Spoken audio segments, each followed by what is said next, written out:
When COVID-19 was declared a pandemic back in March, things got complicated for everyone. But for families of children with special needs, the challenge was even greater.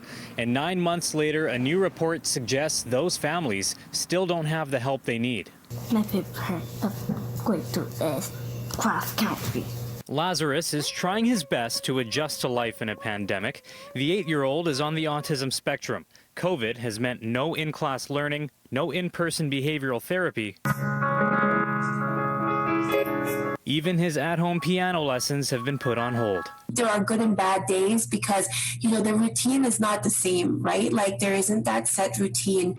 In a new report, BC's Children's Watchdog says thousands of families feel abandoned by the province as COVID-19 exposes the system for kids with special needs as outdated, unfair, and arbitrary. We've learned just how woefully inadequate it is, and we have to rethink this and take a look at who is not being served. Jennifer Charlesworth knows the system can't be fixed overnight, but is calling for 8 immediate actions, including a 1-year extension of all pandemic-related benefits to families of kids with special needs, and designating those families as essential workers so they can once again access critical services.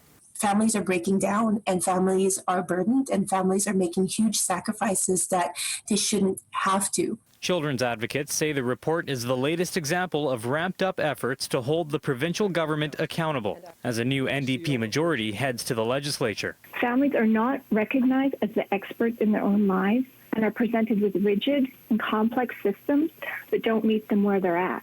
In a statement, the new Minister of Children and Family Development says, "I want to hear directly from those who are affected. That's why I have asked ministry staff to set up an advisory council to help ensure those voices are heard.